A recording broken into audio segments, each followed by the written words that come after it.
It's incredibly easy to ignore red flags because we don't know what those red flags are. We are naive to them until we've experienced them ourselves or learnt about them. We don't understand what these red flags are telling us. We can often just feel a sense of unease, which we just mistake as the nerves of any newly formed relationship. And as narcissistic people do tend to use the 5 love languages in order to love bomb, which genuine people use the love languages in order to build a connection with somebody, we often can't recognize the difference between a genuine person and somebody who's coming to exploit you.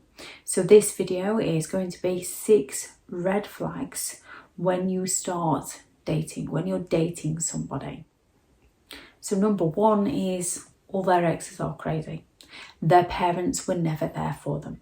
Their siblings are selfish. Their friends lied to them. Their friends stole from them.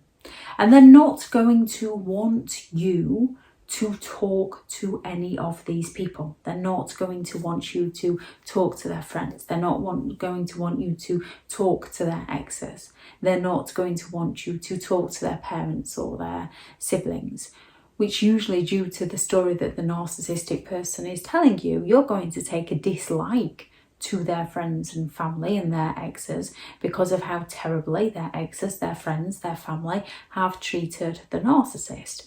Meaning more often than not, you don't want to talk to them. You often become an unwitting enabler to the narcissist's behaviour, a flying monkey protecting the narcissist. And the narcissist might still talk to their parents, their siblings, their friends, their exes. They're just not going to want you to find out about that. And they're not going to want their friends and family and their exes to find out about you. Some might do when they want to boast about you and gloat about you, that arrogance within them, often to try and punish somebody or to influence people into believing how amazing the narcissist is, even though reality shows that they've just moved straight on with somebody new. That fast involvement.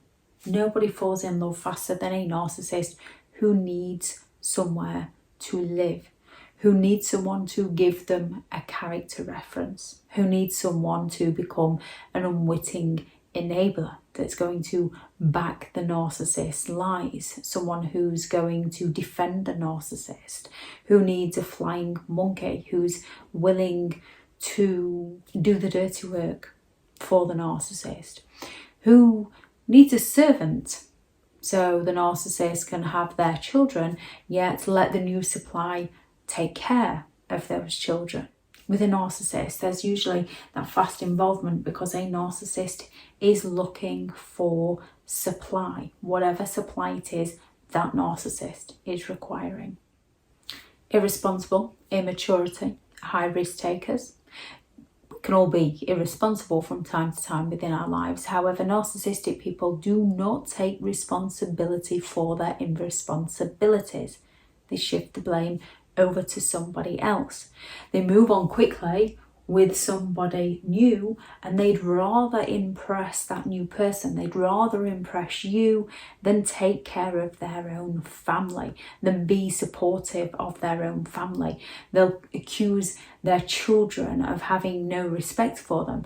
They'll accuse their exes of keeping the children from them because they don't want to be supportive of those children. They won't financially be supportive of those children unless they can use this in an arrogant manner of, look how much I pay for my children and I'm not even allowed to see them. They twist everything to work in their favour. So a narcissist would rather impress you than care for their own family. However, they'll not want you discussing any of this with their family. They'll not want you speaking to their exes. They might not even want you speaking to their children. In the beginning, it might go really, really well with their children and you might get on really well with their children. But then as their children naturally tell the truth and can accidentally expose the narcissist, unwittingly expose the narcissist is then going to play so many triangulation games to divide you, to divide and conquer, so that their children can't fill you in, so that you become the evil stepdad, you become the evil stepmom, so that they've got the children on their side, they've got you on their side, and you can't communicate with each other to find out what the narcissist is actually doing. Some want the children to really admire you because they want to get one over on the ex. 4, blaming, shaming, gossiping, mocking, criticising, humiliating others. When it comes to a narcissistic person, there's going to be that fast involvement, but that's because the ex was crazy. They're not going to take care of their family or their children, but that's going to be their friends or their families or their children's fault. Nothing's ever their fault, unless they can find a way to twist it to play the victim, where they will say, oh, I tried really, really, really hard to be supportive, but I guess I just wasn't enough for them. They're going to mock people that they view as less than them. They're going to put people down. They're going to criticise people's jobs, careers, people's belongings. They're going to go all out to humiliate other people. And more often than not, you're going to feel pretty uncomfortable around this, yet they're going to try and keep going until they get you to join in with them so that you can't speak out against them. 5, incredibly impatient people. Now, they will happily keep you waiting. They'll happily be late for you. They'll happily rationalise this with their babysitter hasn't turned up yet, or they've overslept, or some rational reason that most people can understand. They will find a way to justify why they are late for you. Yet you'll notice if they go to pick their children up and their children aren't ready, they become incredibly impatient. They become incredibly rude.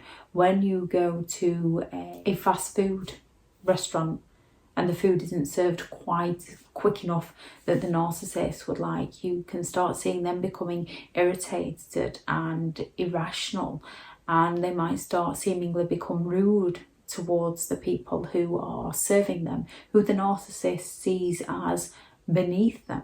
It's that double standards. They can be late for you, you can't be late for them. They can be rude to other people should respect them.